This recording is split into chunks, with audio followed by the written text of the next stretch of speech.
Welcome. We're near the closing of the PC track now, and the title of this panel was State of the Market and New Opportunities.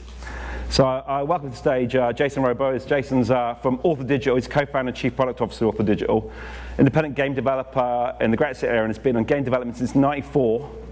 With the CV including Microsoft Good Game Studios, Vivendi, and more. Welcome, Jason. Survivor bias, right? Yeah. Since '94.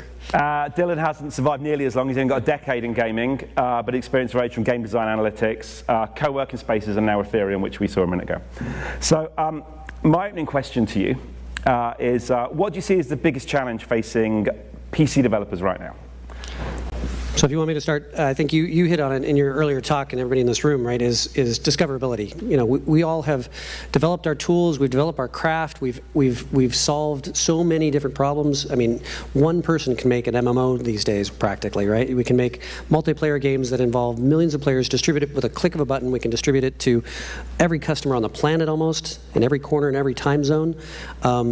But you've hit the nail on the head by talking about just the advertising. We're just like almost every other piece of content. It's the discoverability issue that is our #1 problem. It's not what engine are we going to make or how do we make the tools. We know processes. We've discovered agile systems. We can hire distributed teams with art in Vietnam and engineering in Hungary and product development in one place and a brand from another place. So none of these are, I think, the biggest challenges. Our challenge is how do we make a product and make a profit so that we're around for tomorrow. Yeah. Cheers. I agree, right? Discoverability I certainly haven't been around as long as you guys, but it has been a conversation that we've been having all as an industry for a while, right? But I do think there is an important distinction, and I absolutely credit you. Discoverability is the term that we have, but it is more than discoverability, right? Because when we saw the trends of Google, and we've seen as the mobile market has matured, we've also seen that discoverability can be fixed, but the profit part, right, as that you touched on, is much harder to fix, right? So we've in a way, in the same way that your talk has touched on it, we've kind of scraped the surface of discoverability. I also think that a lot of streaming and other social platforms like Discord have touched on this as well, but we haven't fixed turn that into revenue, right? And as we see the Netflix for games battle starts to turn out, like applying that lens of discoverability, it'll be really interesting to see how we actually monetize that, right? How we actually complete that. But I'd turn that around on you as well. Like, I'd love to hear from you on what do you think those biggest challenges are? I think the challenge with discovery really is about the idea that everybody wants their game to get found. Yeah. And I think that it's like the line about corruption. I want less corruption or my share of the action, I think is what people are really saying about discovery. And I think there is a really big difference, though, in discovery between PC and console. Discovery on PlayStation and Xbox has a heavy gearing towards how much you spend on the ad platform, because you can buy position. The People's Republic of Valve don't really let you buy advertising on Steam, which is a great business opportunity for PC gaming businesses in media. But I think the idea that you can't control it on PC and you can control it on console, you can force eyes, and if you can force eyes on your game inside the platform, then really it just becomes a marginal cost calculation for discovery, where you'll say, well, a marginal customer is worth another $10. You can spend $9 on finding them, but you can't do that on PC. One of the things I think is interesting is the PC has outlasted every other platform, right? There's always a perennially new platform, but we do have the new stores or the new efforts. And so I think I always look at it, every 2 to 3 years, there's some sort of new effort. Somebody's coming in with a large amount of money to establish a new storefront, to establish a new platform. I think you just have to try to find those waves that can help you, because if someone else is adding fuel to the fire for helping you find customers, that's one of the things you've got to leverage, especially as an indie. If you can find a way that there is a new platform coming and you can get into that partnership, that has always been the thing that's helped me stay afloat. So I think it's, when VR comes along, then there's a lot of money coming from the Oculuses of the world or the Facebooks of the world. So every time there's a new Facebook, every time there's a new Epic coming to say we need to do the store, there's an opportunity to find a new partnership that might help you. I think the idea that PC gaming's lasted all this time is flattering to PC gaming. Really, it's the ship of Theseus, isn't it? It's not quite the same planks it set off on the journey with. It's so different to what it was like in '92 when it was Windows Soccer. So I think it's changed enough. Go on, I was just going to comment on your earlier thought. It's all about, in the advertising space that's outside of games, right? It's just all about cost of acquisition and LTV, right? That's all that matters. And you highlighted something which I agree with, that that's really hard to do in the PC space because of all these walled gardens. But there are tools out there, right? You mentioned Red Shell in your talk. There's other tools like GameSight that Adam was up here and talking about earlier. Not to ask a question on the panel, but we do have a lot of those tools, right? Developers, they have attribution tools. They have all these things, but they're just not being used in the way that a traditional marketer might. Right? Why is that? Like, especially with your experience in ads, like, why aren't people using true attribution links all the way through Steam to measure their funnel?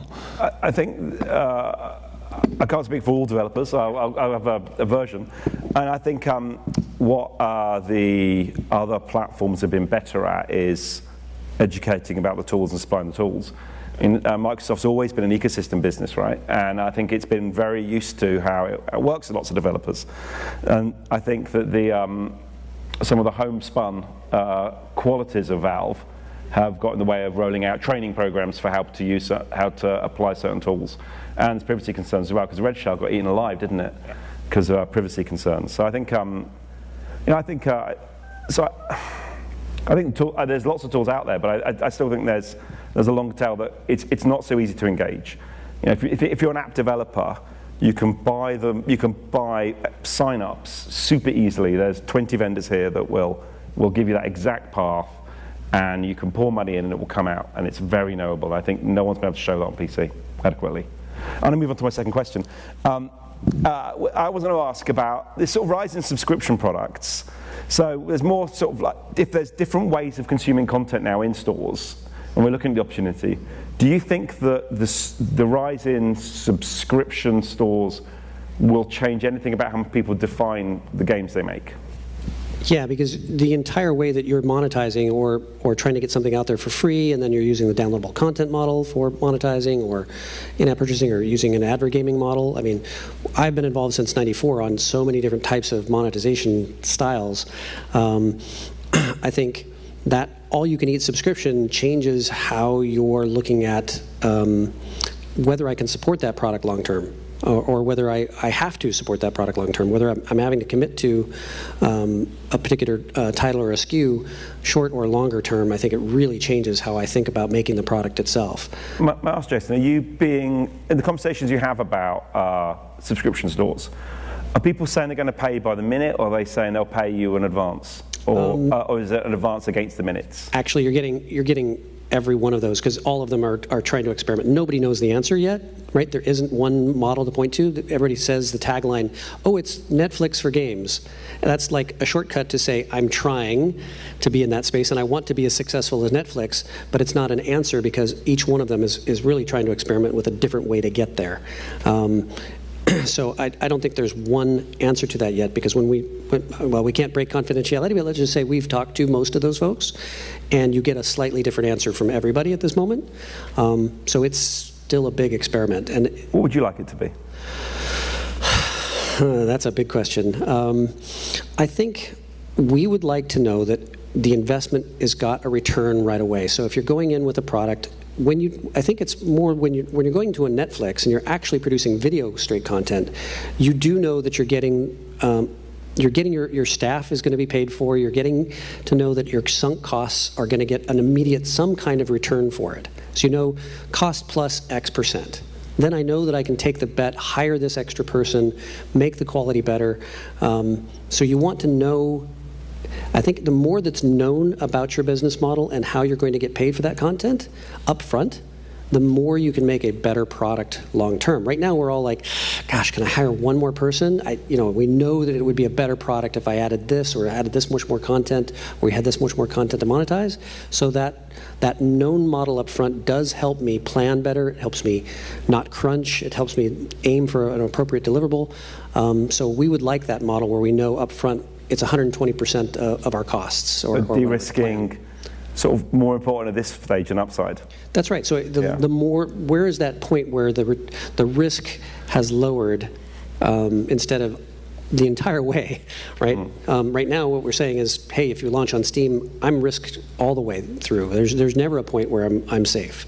So working with some of these all-you-can-eat subscription services does say some of them are offering you a funding model that at least says, I can get to market. I know I'm covered for at least X% of the way. Dylan, you had experience at Facebook with analytics. Unity. Unity, sorry. Did your analytics change game design at all, do you feel? Oh, absolutely. Yeah, absolutely. And just to echo what you're saying, I'm actually, coming from some of that analytics view in the PC space, right, is we've been having this conversation. It was particularly popular maybe 5 years ago, but it was PC games will still be around, but in what form, right? As free-to-play starts to eat literally the entire industry, now you're really starting to see it in PC. What does that mean, right? And particularly for those subscription models, I'm very nervous about it as well. We'll see on what KPIs you have to hit. We've also heard, can't break any confident, you know more than I do, of course, but from the partners we've talked to, it is still that install, right? It is still the play. We'll see how that settles out. There's a lot of murky there, but what does that mean for games as a service, right? What does that really mean from a subscription model? I'm actually hoping, with the rosy glass half full perspective, that subscription models will come in and actually save a lot of premium games and a lot of premium developers, depending on how those KPIs sort out. But we're the free-to-play, the games as a service, it's ironic in a way that we're going back to the subscription model of World of Warcraft 20 years ago, right? But I do very much think that those subscription models will change and both help save some of those experiences that are trying to hold out from free-to-play. It's actually going even further back than that. It's going back to CompuServe and Genie and everything else from the late 80s. So, I mean, everything old is new, everything new is old, right? So really, they're going back to experimenting with hourly models. I mean, we used to pay for content by an hourly basis back in those days, right? So, and then at Microsoft, when we were making DirectX and launching Windows 95 as the platform, we were invested in the success of the ISVs, our independent software developers. I personally actually, made a program so that we could help every single developer trying to use the tech. So I think if I had any recommendation to people out in the audience, it would be every single business person at one of these new platforms has a reason to try to succeed internally at their company. Don't just think of it as that you're pitching them. Think of it that you're pitching them on how to help them succeed with their new plan that they're pitching up their management chain. Because Google is not a game company. So the games people you talk to at Google, or the games people you talk to at Apple, or the games people you talk to at Microsoft, or et cetera, et cetera, et cetera, they actually have to succeed themselves with internal KPIs that have nothing to do with the KPIs of your success of your content. So think about how your content can help them succeed in their next internal meeting when you're not even there. So if you start thinking about that and build those personal relationships, that's the only way you can really succeed in this business. That's why we're here at these conferences. That's why you've got to grab every business card you can. You've got to be not just thinking about how I'm going to succeed on the external side of it, but you've got to be thinking about how I can help the business development people I'm working with at each one of these possible portals, each one of these possible stores. How can I be a part of their own internal success so it's a partnership? Epic is a games business, and they've launched a store. How do you feel? Neither of you have published on this. You haven't announced the game on the store. Not fishing. How do you feel that's going down? The publishers who put their games on the store. I think World War Z sold a bunch, but how do you think it's actually working out for them? They got the advance, they de-risked, and now they're sort of either feeling great about the upside or waiting for their exclusive period to end. Where do you think people are right now, Jason? I think people, everyone in the development community sees that as just a positive because it does help put pressure on Valve. It does put pressure on anybody else in that space to pay attention to what Tim says. I mean, when Tim Sweeney says XYZ, everybody in the press is going to cover it. Everybody's going to look internally at Valve and say, do we need to adjust for that? Do we need to adapt for that? Do we give a better share for that? So when Tim says, hey, my only goal is to get a better split, everybody kind of sits up and takes notice and says, maybe that will help, because if that extra margin de-risks something, then more content shifts to that store. Valve has to react in some way, and everybody else in that space has to react to the presence that somebody like Epic and Tim Sweeney have. Yeah. No, I mean, competition is great. Yeah. Right, there's more competition. Yeah. And do you think developers would be happier if they had a better revenue share from Steam but no cross-promotion? I suppose if the Steam homepage was a big Dota logo and there was no longer any cross-promotion on the page, but you got all your points back on the rev share, I think developers would be happier or sadder? It's definitely, you've got to have both. We can't just survive on just an increased margin of zero, because it's still zero. So I think we're looking for people to solve all of the. I mean, you lined up 6 factors out of 700 that we have to deal with. So yes. The better split is helping with one part of that formula overall, but we need things to help innovation on the funding side. We need things to help on, hiring side. We need, as PC developers, we need every one of those variables in that long equation that says ROI at the end to be innovated on. So Epic coming along and pushing on one of them is a big help, but you in your previous speech were pointing out rightly, we've got so many other aspects to work on. That's only one of those variables. Engage will have a big impact on the stores.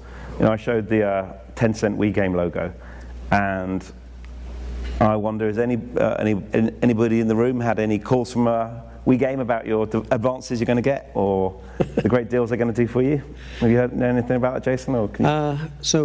Having done a lot of work in China, so I started going over to China in 2002, when Tencent was a little bit smaller on the scale of importance. But for me personally, I started going over there because I saw so much of a market growing in Korea, so much of the market expanding in other countries.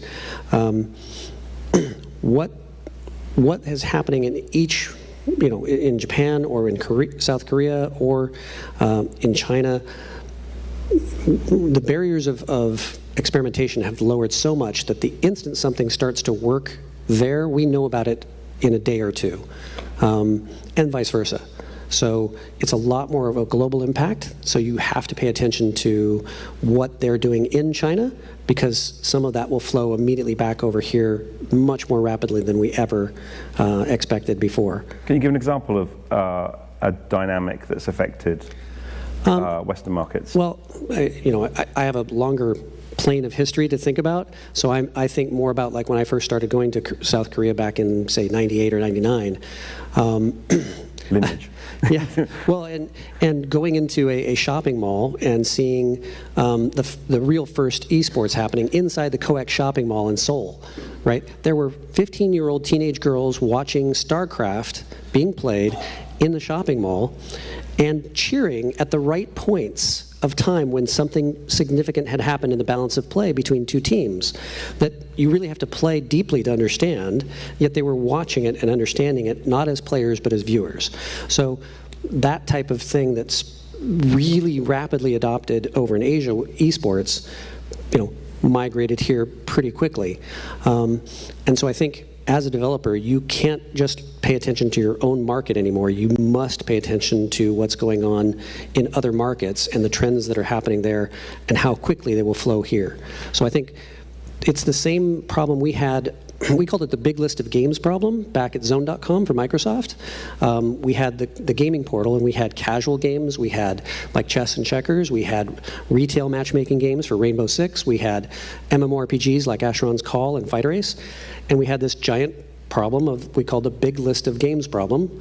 And it was more games than you could list on one web page, and it flowed below the fold, and discoverability was the major problem if we launched one more game. This problem is not new. It's the same types of things that we've always found, whether it was how many titles you could put on the shelf at Barnes & Noble or at CompUSA back in the day for retail space. Dylan, you can plug your company. How's Ethereum going to solve the big list of games? Because I think this is it's a compelling problem, and I guess you will be case by case, where you can say this game is big, we'll help it. But can you make the game big if no one's near the game? Can you make the game found? Yeah, there are no silver bullets, right? There are no silver bullets, and we would certainly never claim that we can help make a game come from nothing, right? But I would say that what I'm hoping to see, right, is that in exact correspondence of what you're talking about, we are grabbing these, to answer your question through what you were talking about, we are grabbing these tactics that are a year ahead of us, right? Down in Korea, I was just there 2 months ago, we're very familiar in the West with tipping our streamers, our influencers.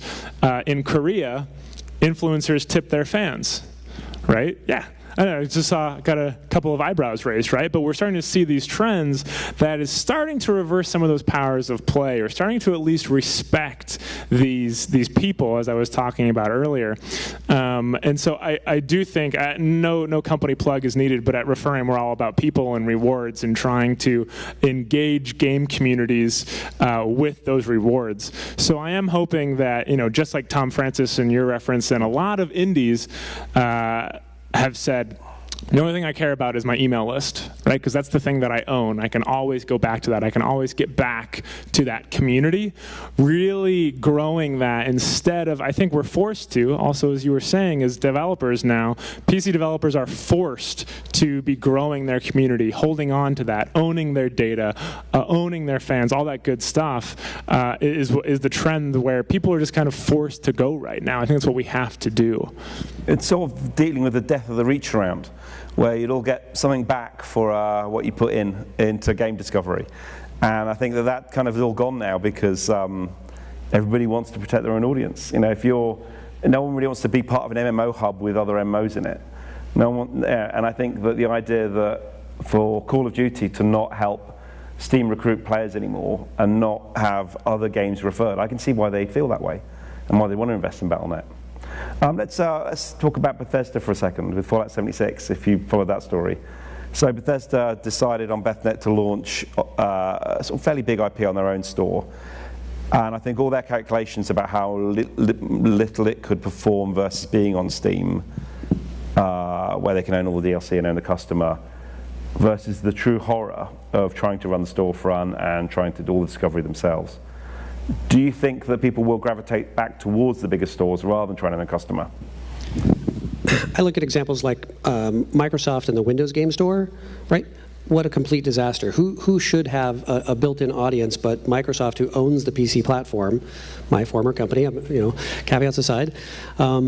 So that is a very, very difficult proposition. If Microsoft has a difficult time pulling it off, I'm not quite so sure that I would bet on a company like Bethesda, despite all the rest of the strengths and that they have with IP and everything else. I think that's just a much harder road than can you stick it out for 10 years, right, to make that successful? Valve didn't succeed overnight with Steam, right? The behemoth that we see as success models are through a lot of trial and error, and through a lot of problems and a lot of tribulations. Valve has meandered over a lot of different course to end up where they are today. So I guess I'm not so optimistic on that front. How about yourself?